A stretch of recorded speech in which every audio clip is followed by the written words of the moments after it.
Last year in 2023, I had the wonderful opportunity to be an ARC reader for J M Butler and read the Slaying the Naga King.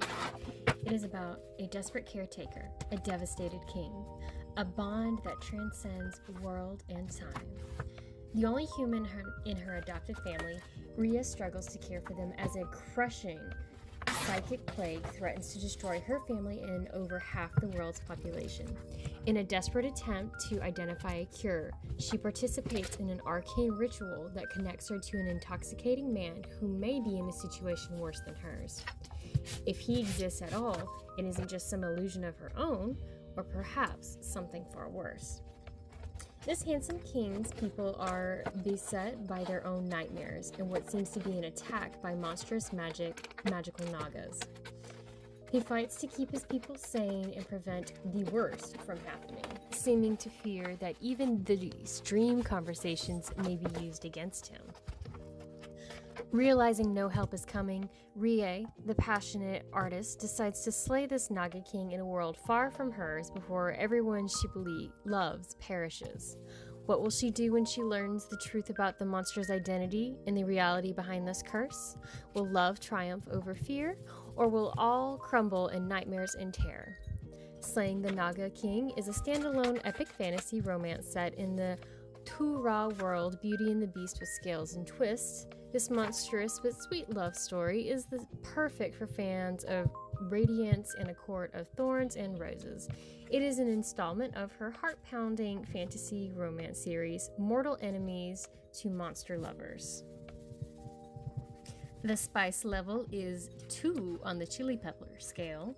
Your tropes involve a cinnamon roll MMC, dream, love, and sweethearts, cute nicknames, soulmates, only one bed, is it safe to love, running out of time, adopted family, and found family. Now again, this is an ARC review. I met this author at the 2023 Books, Gowns, and Crowns convention that was in Tampa, Florida. And if I'm being honest, I had no idea what to expect when signing up to be an ARC reader for her. I was a little nervous at first because, trying somebody new, as in terms of authors, can go one of two ways, either very well or not so well. It actually proved to be an awesome surprise, and in my opinion, the story did not disappoint. I'm a sucker for a good Naga story, or really any good monster or paranormal romance story, and, I hope you give this one a chance. The twists, turns, and constant conflict had me gripped in anticipation with each page. It is a slow burn story, and I will say, if you aren't into a slow burn and you want your quickie, you're not going to find it with this, but it is a good slow burn for those who would like to take a slower pace with some of your reading. Spicy scale, I would agree that it's probably a 2 or a 3 on the chili pepper scale, and overall, I do consider it very well written. The world building was carefully crafted, the characters were developed very well, and they were both constantly growing. There is the constant suspense of trying to save, their own worlds as well as each other's while fighting the different plagues that are threatening to take everything from both of their worlds and lives all away.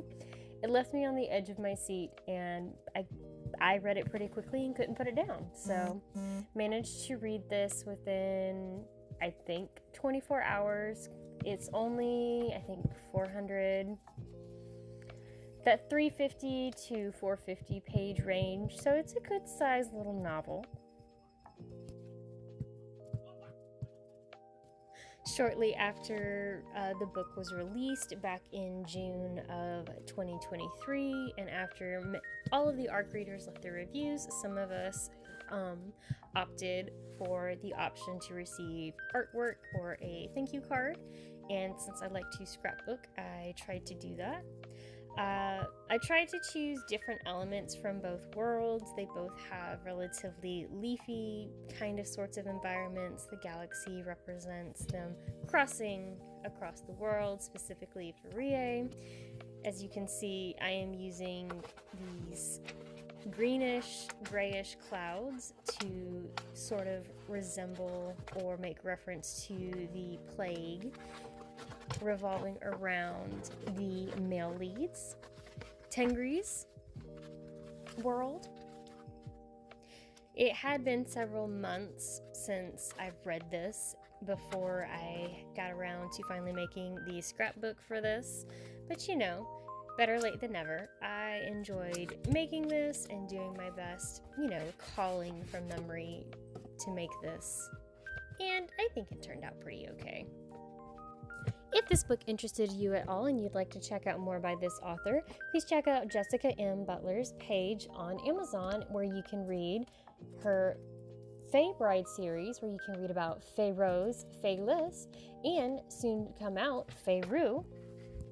If you're still interested in the Two Rock Chronicles, check out Identity Revealed, Enemy Known, Princess Reviled, Wilderness Untamed, Shifter King, and coming soon, Escaping Red Eye. There is also the Starry Kingdoms of the Fae, Bound by Blood, which is a standalone but also part of a series with multiple authors, as well as the Forgotten Kingdoms series, also another collection of other authors, with Of Serpents and Ruins, written by Jessica M Butler. I really enjoyed getting to read a new author, as well as getting to add another scrapbook entry to all of my fun book art. So thank you for the wonderful work, and thank you for all the pretty art. Make sure to check out the author's Amazon page and stay tuned for more.